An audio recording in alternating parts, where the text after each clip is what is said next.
జుబేల్ అనే ఇసుక దీవులల్లా ఉన్నాడు. ఆయన ఆ దీవుల అంతా కూడా చిన్నది ఒక కట్టబడినటువంటి ఒక చర్చి ఉన్నది, ఒక గుడి ఉన్నది. ఆ గుడిలో కొన్నాళ్ళు ఉన్నాడు అన్నారు. ఆయన కోసం అన్ని చేస్తున్నటువంటి ఆ తర్వాత బర్నబాసుతో విడిపోయిన తర్వాత ఆయన మెల్లగా రెండు సంవత్సరాలు అట్లా ఉండొచ్చు. ఆ తర్వాత ఆయనను అరెస్ట్ చేసిర్రు, జైల్లో పెట్టిర్రు. ఆ జైల్లో పెట్టినప్పుడు ఆయన కొన్ని రోజుల తర్వాత ఆయన జైల్లో ఉండి కొన్ని ఉత్తరాలుగా రాసిండు, కొన్ని సంఘాలకు ఉత్తరాలు అందించిండు, కొన్ని సంఘాలను ఉత్తరాలు రాసి నిలిపిండు. ఆ సంఘముల్లో ఆయన కొంతమందిని తిమోతి లాంటి వారిని, ఆ యోహాను లాంటి వాళ్ళను వీళ్ళందరినీ కూడా ఆయన కలిసిండు. కానీ యేసు ప్రభు కాలంలో ఉన్నాడు, కానీ యేసు ప్రభుతో ఎన్నడూ కలిసినట్టు ఆధారాలు లేవు.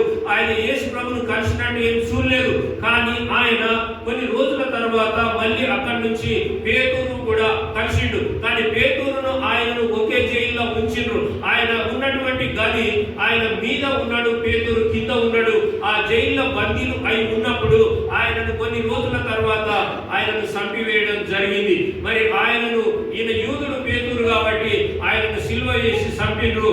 ఈయనను పౌలు యూదుడు కాబట్టి ఆయనను యూద అన్య బెంజమిన్ గోత్రానికి సంబంధించినటువంటి వాడు కాబట్టి ఆ పేతురు అన్నాడు, నేను నా గురువు గారిలాగా నన్ను సిలువ నిటారుగా వేయకండి, నన్ను తిరిగి తలకిందులుగా వేసి నన్ను చంపండి అని మాత్రం అన్నాడు. కానీ దేవుని కోసము ఈ రోజు నువ్వు అంత త్యాగం చేయడానికి, దేవుని కోసము నువ్వు ఆ త్యాగాన్ని అనుభవించడానికి, దేవుని కోసం అలా జీవించడానికి శ్రమలనైనా అనుభవిస్తా, కష్టాలనైనా అనుభవిస్తా, నాకు ఏమి జరిగినా అనుభవిస్తా, నేను ఏమైనా చేస్తా, కానీ దేవుని నామాన్ని ప్రకటించకుండా ఉండలేదు. హల్లెలూయా హల్లెలూయా అని వాళ్ళు అన్నారు. అయినప్పటికీ ఆయనను చంపుతారని తెలుసు, కష్టం వస్తుందని తెలుసు, జైల్లో ఉన్నప్పుడు నన్ను సిలువ వేస్తారని తెలుసు. కానీ ఆయన సువార్త ప్రకటించకుండా ఉండలేదు, కానీ ఆయన ఉత్తరాలు రాయకుండా ఉండలేదు. కానీ ఆయనను చంపివేసిండ్రు. ఆ తర్వాత ఈయనను నరికి వేస్తే చనిపోయిండు. హల్లెలూయా. తర్వాత పౌలు గారి జీవితం అలా కొనసాగింది. ఆయన ఎఫెసులో ఉన్నటువంటి పట్టణాలలో కొన్ని సంఘాలను కట్టిండు. ఆయన కట్టినప్పుడు కొన్ని ప్రసంగాలు చాలా చేసిండు. ఆ ప్రసంగాలు చేసినప్పుడు అవి కొన్ని మాత్రమే ఇందులో ముద్రించారు, ప్రతిమై ఏమీ ముద్రించలేదు. కాబట్టి ఇవన్నీ కూడా దేవుడు మనకు ఈ రోజు తెలియజేస్తుడు. ఆయన యోహాను లాంటి, తిమోతి లాంటి, ఆ తర్వాత మరి కొంతమందికి ఆయన కొన్ని 7 సంఘాలుగా ఆయన పత్రికలు రాసిండు, 7 సంఘాలకు ఆయన అందించిండు. ఆ తర్వాత ఐరోపా ఖండానికి వెళ్ళిండు, ఆ తర్వాత ఆసియా ఖండానికి వెళ్ళిండు. అక్కడ ఆయన తొలి ప్రేమను ప్రకటించిండు. హల్లెలూయా హల్లెలూయా.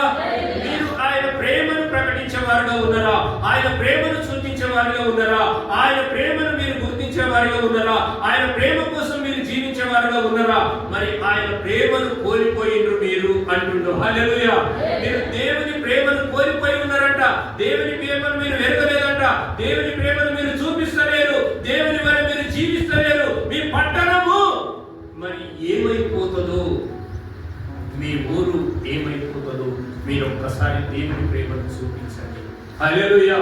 ఆ ప్రేమను మీరు చూపించమని అడుగుతుండు. అయితే ఈ రోజు మనం ఆ ప్రేమను చూపిద్దాం. ఆ ప్రేమను ఎలా ఉండదో పౌలు గారు చెప్తుండ్రు.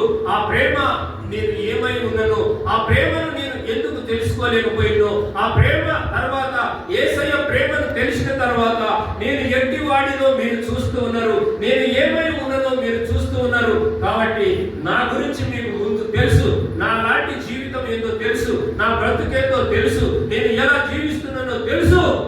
కానీ నేను ఈ రోజు దేవుని ప్రేమను పంచడానికి వచ్చినాను. హల్లెలూయా. కాబట్టి